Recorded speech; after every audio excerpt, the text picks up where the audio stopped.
Bismillahirrahmanirrahim. Assalamu alaikum, dear students. How are you all? I hope all of you will be enjoying good health. Dear students, I have got history book for class 7. As you know that in your previous class you used to read your history subject in first term and geography in second, but this time both these books are included in your syllabus side by side. So firstly we have done two chapters of geography, and today we are going to start our history. Okay, so this is the very first chapter of history, and the chapter number 1 is about the Mughal Empire, the foundation. Okay, so this chapter will tell us about the foundation of Mughal Empire, कि ये जो ये मुग़ल सल्तनत है India में सब continent में start हुई, इसकी बुनियाद कैसे रखी गई, ये किस तरह से स्टार्ट हुई, किसने सबसे पहले यहाँ पे कदम रखा और इसको स्टार्ट किया। आपको पता है बेटा कि लेक्चर्स इसके बहुत लॉन्ग हो जाता है अगर आप इसकी फुल रीडिंग करें, ईच एंड एवरी पॉइंट इसके अंदर बात करें, तो रादर देन कि I will do the reading complete reading, मैं आपको थोड़ा सा इसके पॉइंट्स भी बता दूंगी, तो आप लोग इसको थॉरली खुद से रीड कर लीजिएगा। ठीक है, इट्स टू इजी, और ये जस्ट एक ऑटोबायोग्राफी है इन तमाम ये जो मुग़ल एम्प्रर्स थे इनकी लाइफ की, कि कहाँ से इनका स्टार्ट हुआ, इनकी जो सक्सेसेस थी, फिर इनके जो डाउनफॉल्स थे और डिफरेंट रीज़न हैं वो इसमें बताए गए हैं। तो हम कोशिश करेंगे कि इसको हम वन बाय वन हम इनको प्रॉपरली गो थ्रू कर सकें। Okay, so first of all we have got Zahiruddin Babur, and it's from 1526 AD to 1530 AD. Okay, so let's read it out. Muslim rule in subcontinent began in 633 AD from Makran. In 712 AD, Muhammad bin Qasim entered Sindh and afterwards reached Multan. The Sultan Mahmud Ghaznavi, Sultan Muhammad Shahabuddin, Sultan Qutbuddin Aibak, and afterwards Alauddin Khilji and Muhammad bin Tughlaq strengthened Muslim power in their successive terms. अब क्या हुआ कि सबसे पहले यहाँ पे मोहम्मद बिन कासिम आए। आपने सुना होगा कि क्या उसके उनके मुतालिक था कि वो किस तरह आए सिंध में, उनको बुलाया गया, भेजा गया उनको, और फिर उन्होंने इसको कॉन्कर किया और सिंध में ये एंटर हुए और ये मुल्तान तक गए। उसके बाद ये तमाम आपके सुल्तान हैं जिन्होंने जो मुसलमानों की जो पावर थी उसको यहाँ पे बहुत स्ट्रॉन्ग किया सब कॉन्टिनेंट में। सब कॉन्टिनेंट क्या है, इसको बड़े सगीर पाको हिंद बोलते हैं। ठीक है, उसको आप सब कॉन्टिनेंट कहते हैं। इसमें इंडिया, पाकिस्तान, बांग्लादेश, ये तमाम एरियाज शामिल होते हैं। This continued through the regimes of different families. अब उसके बाद डिफरेंट फैमिलीज़ इसका हिस्सा बनती रह गई, इस पूरा ये जो हुकूमत थी मुसलमानों की। In 1526 AD, Zahiruddin Muhammad Babur defeated Sultan Ibrahim Lodi and founded Mughal Empire. तो सबसे पहले जो मुग़ल एम्पायर स्टार्ट हुई वो बाबर से हुई, ज़हीरुद्दीन मोहम्मद बाबर से। Babur was born in Fergana, जिसको हम आज उज़्बेकिस्तान कहते हैं, उसको पहले फ़रगना कहते थे, वहाँ पर पैदा हुआ। इसके फादर का नाम था उमर शेख मिर्ज़ा, जो कि फ़रगना का रूलर था।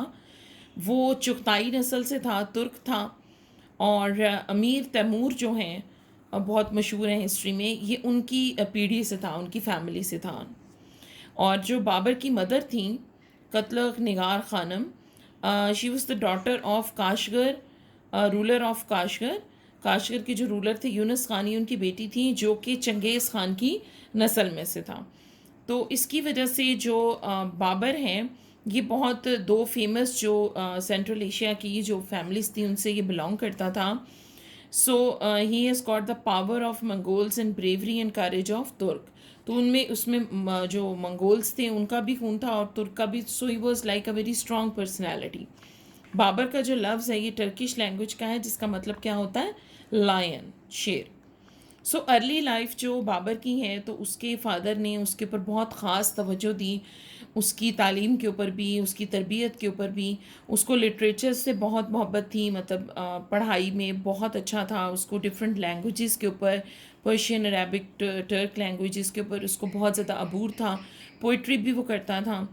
उसकी पर्सनल ग्रूमिंग हुई उसकी जो नानी थी और उसकी मदर, तो उससे हुई। वो बड़ी ज़बरदस्त लेडीज़ थी जिनका बड़ा इन्फ्लुएंस था उस पर। एक जो बहुत मशहूर किताब है वो बाबर की, ज़ीरुद्दीन बाबर की, वो थी तुस्के बाबरी। ये भी बहुत एक ज़बरदस्त बुक थी, और इसको पढ़ के आपको उसकी करेज और जो उसका सेल्फ कॉन्फिडेंस था और सारा कुछ उसके मुतालिक आपको पता चलता है कि वो इन दो जो लेडीज़ थी उसकी लाइफ में, विमेन थी, उनका कितना इन्फ्लुएंस था और उन्होंने उसको कितना स्ट्रॉन्ग मैन बनाया था। और उसकी जो अपब्रिंगिंग है वो बड़ी खूबसूरत पहाड़ों में हुई, जिनके व्यूज़ बड़े खूबसूरत थे, मतलब नज़ारे सीन्स बहुत अच्छे थे। तो उसकी बेसिकली नेचुरल ब्यूटी बहुत ज़्यादा थी उसके, मतलब उसको नेचर के साथ उसको बहुत मोहब्बत थी। तो उसके अलावा उसके ऊपर तवज्जो दी गई कि स्वॉर्डमैनशिप, आर्चरी और हॉर्स राइडिंग, जो कि एक तमाम मतलब एक जो एक फ़ौजी के लिए एक ज़रूरी होता है, एक जर्नैल के लिए ज़रूरी होता है, वो उस तरह की परवरिश भी उसकी की गई। यानी वो लिटरेसी से भी उसका बहुत ज़बरदस्त था, और उसके बाद उसका जो ये बैटल शिप में जो चीज़ें यूज़ होती हैं उसमें भी उसका, वॉरफेयर में भी उसके लिए बहुत ज़बरदस्त की उन्होंने उसकी अपब्रिंगिंग की थी। सो लिटरेरी जो उसका टेस्ट था इसमें यह है कि उसका टर्किश और पर्शियन लैंग्वेजेस उसको बहुत ज़बरदस्त आती थी। उसके अलावा उसने तो उसके बाबरी लिखी, एक्सीलेंट पीस ऑफ लिटरेचर था ये, और बहुत सी ज़ुबानों में इसका तर्जमा भी हुआ।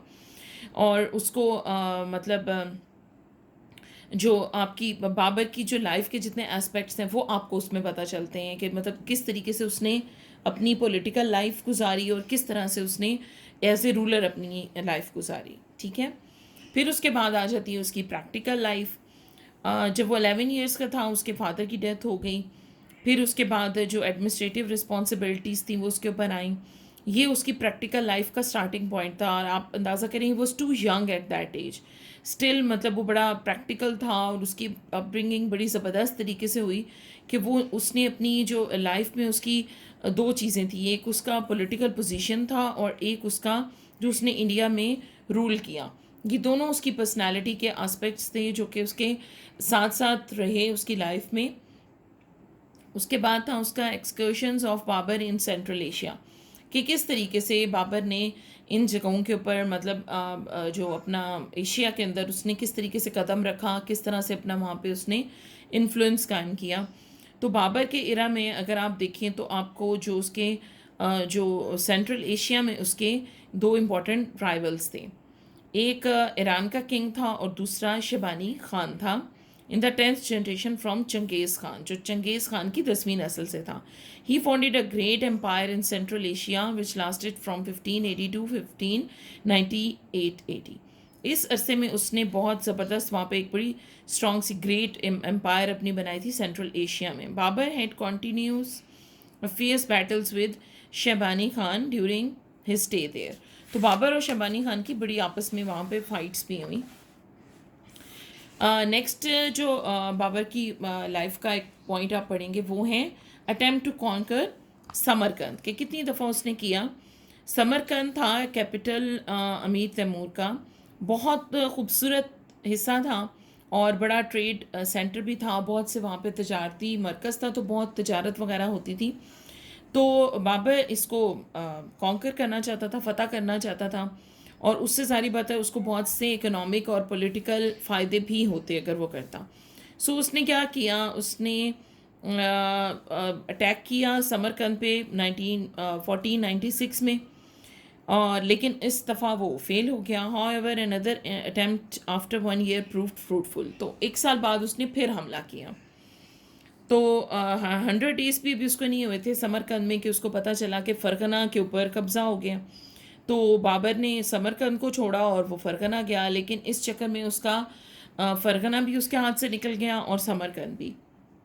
लेकिन वो इसके बाद भी डिसहार्टेड नहीं हुआ, उसने एक और अटैम्प्ट की, लेकिन उसमें भी फेल हो गया। फिर उसने थर्ड टाइम अटैम्प्ट की 1498 में, और वो फ़रगना वापस हासिल करने में कामयाब हो गया। शबानी खान ने क्या किया कि उसने समरकंद को टेक ओवर कर लिया उन्हीं दिनों में। So in 1580 Babur has conquered Samarkand. After 8 months Shaybani Khan once again expelled him from the his region. अब उसकी लड़ाई हुई शेबानी खान से, उसने इसको टेक ओवर भी कर लिया समरकंद को, लेकिन 8 माह के बाद दोबारा शेबानी खान ने उसको बाबर को इस एरिया से निकाल दिया और दोबारा कब्ज़ा कर लिया समरकंद पे। Meanwhile Babur's cousin took advantage of his absence and took Fergana once again.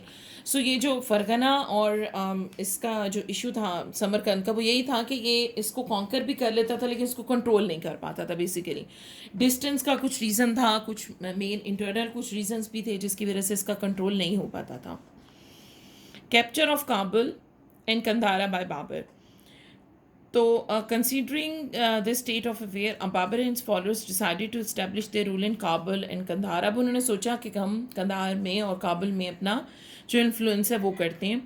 तो 1904 में बाबर ने काबुल को किया और फतह कर लिया, और 1511 में पर्शियन जो मोनार्क कहते हैं हुक्मरान को, तो उसने क्या किया, कंधार की जो पोजीशन है वो उसने ले ली बाबर ने।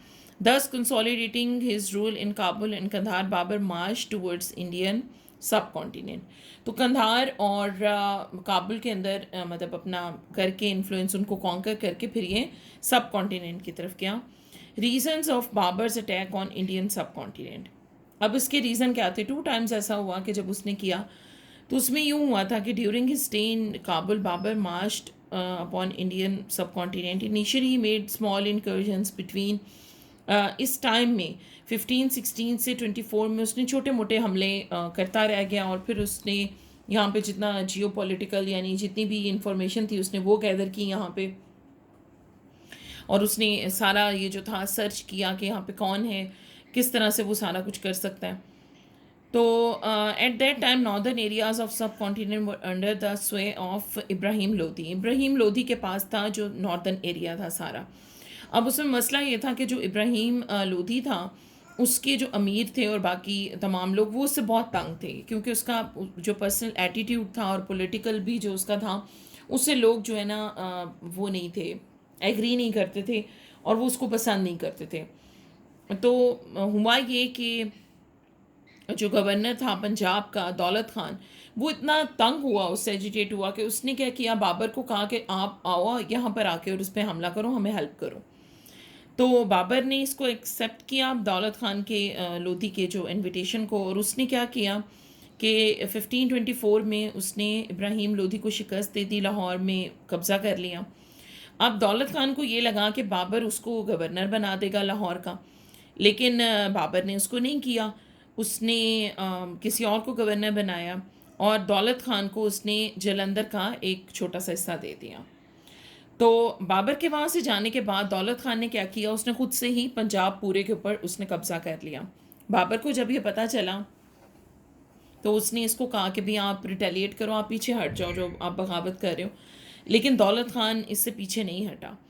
तो अब क्या हुआ कि बाबर ने एक दफ़ा फिर इंडिया के ऊपर हमला करने की मतलब वो स्ट्रेटजी बनाई।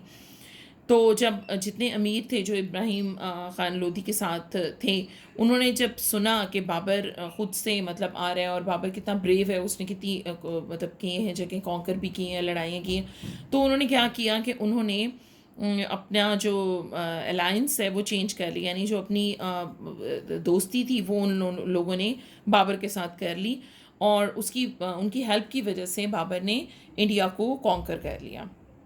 फिर क्या हुआ, पानीपत की पहली जंग हुई। पानीपत की पहली जंग हुई थी 1526 में। अब बाबर काबुल से आया, इंडियन टेरिटरीज़ की तरफ सियालकोट तक पहुंचा।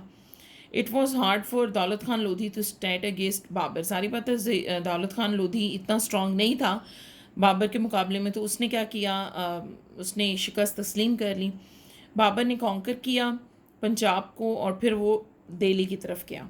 Mean while Ibrahim Lodhi assembled a large army. अब इब्राहिम लोधी जो था जिसके पास लाइक सब कॉन्टिनेंट का था वेस्टर्न नॉर्दर्न हिस्सा था, अब उसने क्या किया, उसने अपनी जो फोर्सेस हैं वो कलेक्ट करना शुरू कर दी कि मैं अब इसके ख़िलाफ़ बाबर के ख़िलाफ़ मैं लड़ूँ। तो उन्होंने क्या चूज़ किया, उन्होंने पानीपत की का मैदान चूज़ किया इस लड़ाई के लिए। दिस बैटल वॉज फाउट इन अप्रैल 1526 में ये लड़ी गई और इसको जीता किसने था? इसको बाबर ने जीता था। ठीक है, अब बाबर क्या हुआ, जीतने के बाद बाबर आगरा में ऐसे कॉन्करर यानी ऐसे फातेह की हैसियत से वहाँ गया। Now what do we have here reasons of Babur success in the battle of Panipat. अब उसके कुछ रीजंस हैं कि बाबर हुआ था। सबसे पहले तो उसकी आर्मी बहुत ऑर्गेनाइज थी। ठीक है, उसने बड़ा डिसिप्लिन रखा हुआ था ना अपनी आर्मी में, उसने उनके लिए पनिशमेंट्स वगैरह रखी हुई थी और उनके लिए इसी तरह इनाम भी रखे हुए थे जो मतलब बैटल जीतेगा उसके लिए भी। तो उसकी वजह से जो उसकी आर्मी थी वो बहुत ऑर्गेनाइज थी, डिसिप्लिन थी, जबकि जो इब्राहिम लोधी की आर्मी थी वो इतनी ऑर्गेनाइज नहीं थी। और इसकी वजह से ये एक तो ये रीज़न था। दूसरा, technology of cannon balls firing, ये काइंड ऑफ ये थी कैनन बॉल्स थी कि ये तोप एक समझ लें पुराने ज़माने में खिलाई जाती थी, तो उसमें गोले डलते थे और उससे हमला होता था। तो ये जो फायरिंग प्रोजेक्टाइल टेक्नोलॉजी थी ये सबसे पहले बाबर ने यूज़ की। और क्योंकि जो उस ज़माने में आपको पता है ये एरोज़ और सोर्ड्स वगैरह यूज़ होती थी, इतनी इफेक्टिव नहीं थी। एक टाइम में आपने किसी एक पर्सन को मारा, जबकि जो आर्टिलरी थी, ये जिसको कैनन बोलते हैं, ये आर्टिलरी जो आज के ज़माने में जिसको आप टैंक बोलते हो, सो अगर आप यूँ समझें कि टैंक की जो शुरुआत वाली चीज़ थी उसको हम कैनन बोलते हैं। तो उसकी वजह से मतलब जो आर्मीज़ होती हैं उसको बहुत ज़्यादा नुकसान होता था। बहुत से लोग एक ही टाइम में जो आर्मी के आपके जो एनिमीज़ होते हैं वो एक ही टाइम में बहुत से लोगों को ये मार दिया करता था। तो इसका एक तो ये हुआ कि लोग उससे मतलब जो आर्मी ऑपोजिट आर्मी थी, एनिमीज़ थे, तो वो बहुत ज़्यादा बड़ी तादाद में मर गए। दूसरा, इन कैनन्स के चलने की वजह से जो बहुत ज़्यादा शोर होता था उससे उनके अपने ही जो एलिफेंट्स थे इब्राहिम लोधी के, वो इरिटेट होके तो अपने ही लोगों के ऊपर उन्होंने जो है ना हमला कर दिया, उनके ऊपर चढ़ गए, स्टैम्पीड हो गया। सो उसकी वजह से उनको काफ़ी लाइक नुकसान हुआ और वो हार गए। उसके अलावा बाबर की मिलिट्री स्ट्रेटजीज़ थी कि वो सबसे पहले तो जो जितना सराउंडिंग एरिया था उसको वो अच्छे से देखता था, उसको सर्वे करता था, उसका एनालाइज करता था कि वो लोग क्या कर रहे हैं, कितनी स्ट्रेंथ है उनकी और क्या क्या पावर है उनकी। तो अब जैसे पानीपत की बैटल थी उसके अंदर लोग थे बहुत ज़्यादा थे इब्राहिम लोदी के ना सिपाही। तो इन्होंने क्या किया कि इन्होंने ना कार्ड्स रखे सामने, उसके अलावा इन्हें ट्रेंच जिसको हम आप कहते हैं ना खड्डा खोद लेना, खंदक बना लेना, गहरे गहरे ना खड्डे से जगह जगह उन्होंने खोद लेने और ऑब्स्टेकल्स रखनी ऊंची ऊंची सी ना, जैसे कार्ड्स वगैरह ये रखने। तो उसमें क्या होता था कि या तो आर्मी जो ऑपोजिट आर्मी है वो आ रही है तो वो उन गहरे जो आपकी खाई नुमा या खंदक थी वो उनमें गिर जाते थे, या फिर ऑब्स्टेकल्स उनको अबूर करनी पड़ती थी, उतनी देर में ही उन पर हमला कर देते थे। तो उसकी बड़ी ज़बरदस्त उसकी स्ट्रैटेजीज़ होती थी मिलिट्री कि कहाँ से किस पे हमला करना है, किस तरीके से हमला करना है। तो इसकी वजह से भी मतलब वो करते थे। और जबकि जो इब्राहिम लोधी की आर्मी थी उनको इस चीज़ का, इन अरेंजमेंट्स का पता नहीं था, वो जस्ट ब्लाइंडली जाके खेला मतलब इससे लड़ा करते थे और उसकी वजह से अक्सर वो फिर उनकी ज़्यादातर हार होती थी। फाइटिंग स्पिरिट ये कि सारी बातें आर्मी है, घर से वो लोग दूर थे सारा, तो उनकी जो हिम्मत है वो अक्सर कम हो जाती थी सारा। तो बाबर की हमेशा कोशिश होती थी कि वो उनकी फाइटिंग स्पिरिट जो है उसके ऊपर बहुत काम करता था, उनसे बात करता था और उनको जोश दिलाने वाली उनकी तकरीरें वगैरह करता था, जिसकी वजह से वो बहुत जोश के साथ फाइट किया करते थे और बहुत डिसिप्लिन भी थे। अब हमारे पास कहाँ आ जाती है खानवा की जो बैटल थी उसके ऊपर बात हो रही है 1527 में जो हुई। Ruler of Mewar Rana Sanga was one of the person who instigated Babur to invade India. Rana Sanga thought के राणा संगा जो था रूलर ऑफ मेवाड़, उसको लगा कि बाबर आएगा और इसी तरह से जैसे उसके जो एंसेस्टर्स थे तैमूर वगैरह वो भी आते थे, लड़ते थे, सामान वगैरह जो मिलता था करते थे और वो वापस चले जाते थे। तो उसको लगा कि बाबर भी इसी तरह करेगा, तो उसके जाने के बाद ना मैं कब्ज़ा कर लूँगा दोबारा और एक राजपूत स्टेट बना दूंगा यहाँ पे।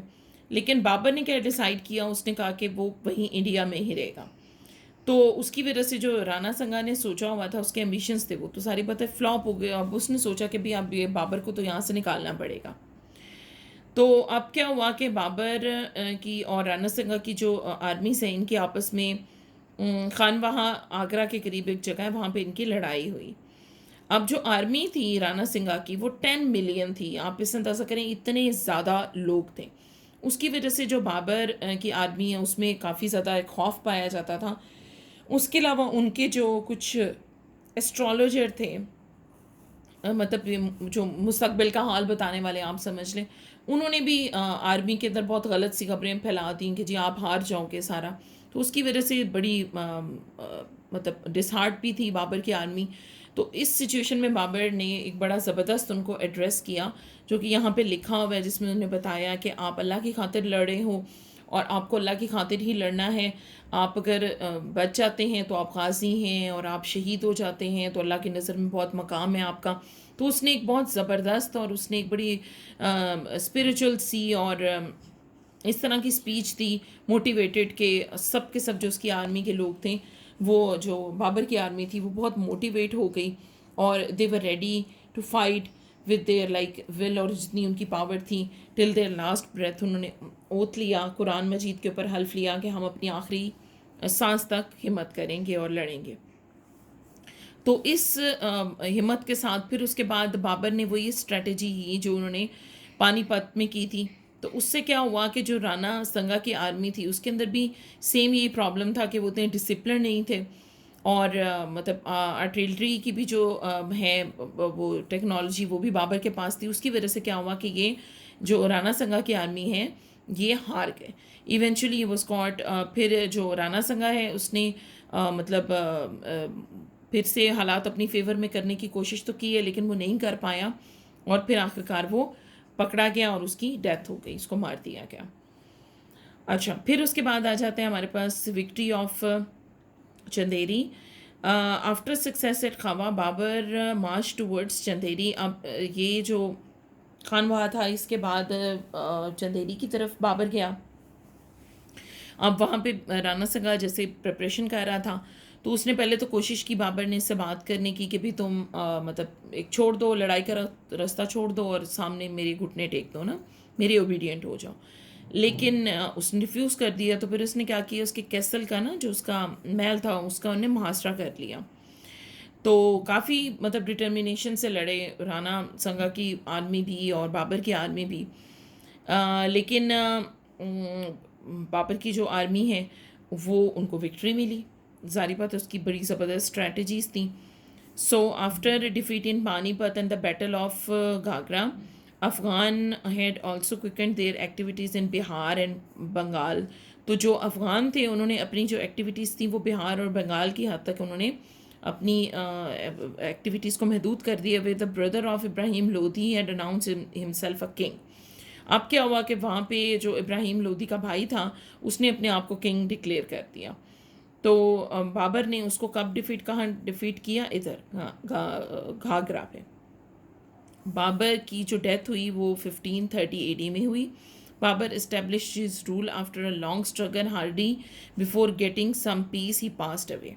तो उसने बड़ा एक लॉन्ग स्ट्रगल थी उसकी, उसके बावजूद मतलब उसने बहुत बैटल की सारा, लेकिन उसको कि वो मतलब कुछ सुकून से कुछ अमन से कुछ अरसा गुजार सकता उससे पहले ही उसकी डेथ हो गई।